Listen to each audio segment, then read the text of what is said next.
It is November 20th. Michael Vaughan with Lee Barker. And Lee, let's start this month's review with VRB, the battery company in China. It's now, their big unit has run for 10 years flawlessly. That's correct, Mike. And last week there was a special celebration in Beijing put together by the North China State Grid, which recognized the 10-year successful operation of this battery. And it was a milestone, of course, and this is the largest battery, longest lasting battery in the world that's ever been built. I know, and liquid electrolytes, it can't set itself on fire. So why don't they sell some more of these things? Certainly in China they should. Well, we believe they are. In fact, State Grid has actually asked now to negotiate a contract to upgrade the old Gen 1 battery, which is operated and continues to operate for 10 years. They want to upgrade it to Gen 3. Good. Plus, they have also ordered and taken delivery of a Gen 3 1 megawatt hour system for evaluation. So they're going to be another new customer. We have several other contracts in the pipeline. But not in North America. I mean, Friedland has just dropped the ball on this. Well, Ivanhoe Electric, are focusing on their copper projects. I know. And Robert, of course, is focusing on his deal between Saudi Arabians and everything. Projects. Maybe he should sell this if his mind's not on it. Well, I think if the valuation was proper, I think that they would definitely consider liquidating it or liquefying it, part of it, all or part of it. And we get dragged along? And if that happens, our shareholder contract with VRB, now Ivanhoe Electric, is that they can either have an option to buy us out if somebody wants to buy us, yeah, or if they sell, we can get dragged along at the same terms, or if they sell another interest, a certain interest, under 50%, we can tag along and we can actually get the same benefits. So, but you could sell the interest in VRB without that. well, we could, yes, but it would be subject to the first right of refusal. Yes. If the valuation is correct, obviously we would consider doing it.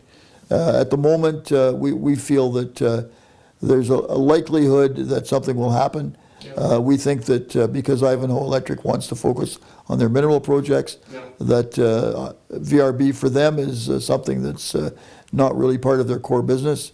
And if they can get the right price for it that they're happy with, we will get the right price too, because but we'll every be... time I hear from him, he believes in energy storage, but anyway.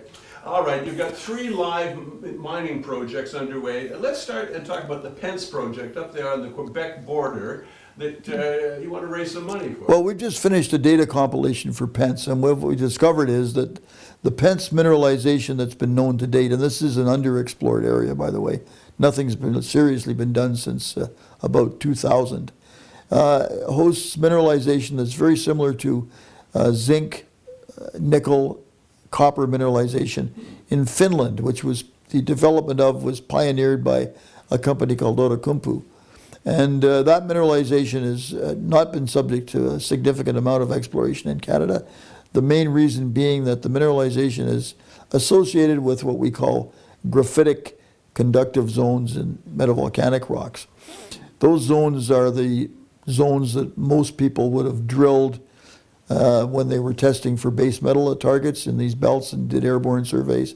And they're sort of things that everybody found lots of, but never found the big base metal zones. And Outokumpu style mineralization is relatively well known. It's being explored for now east of us in Quebec by another junior explorer. And the geologic signature of what we have at Pense is almost identical to what the stuff in Finland is. No. And we have some wide mineralized zones there. We have one hole had 45 feet of 2% zinc and 0.1% nickel. And that's a significant association that is not common when you drill these graphitic zones. Well, go drilling. Okay, now let's move a little farther to the Bruell property.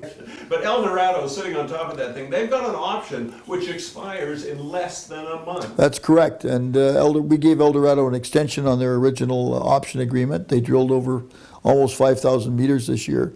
They did find a new zone called Penguin with some high-grade gold veins. And we still haven't received their final data package.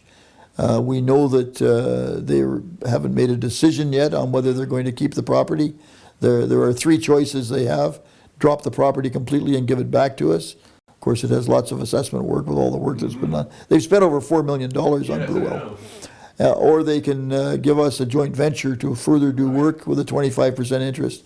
Or they can buy 100% interest for cash. Well, the clock is $2 million running. cash. If they're not going to make their move, there are other mining companies up there. Well, we think that number one, we could either find another partner that would be very interested in doing something with it, because there's several large companies that are very actively exploring in that area, or we'll just raise some money and do it ourselves and try and see if we can make a decent zone out of this penguin discovery.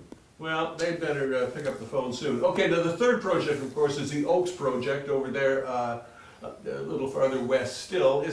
What are your hopes there? Well, Oaks has got a number of drill targets on the core claims now, 5 of them that we got from the IP survey. We didn't do much work except go in and look at those zones. Right. Last summer, we discovered that we cannot trench them. They're under areas of significant overburden, but they're available for drilling.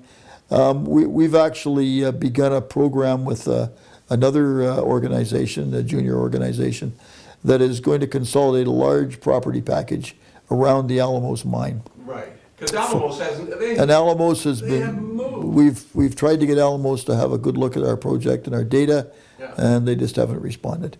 So we're hoping that this will, there is actually a movement between this group and ourselves with another larger gold company, and we believe there's a good chance that they'll come in and do a comprehensive program on this much larger property package.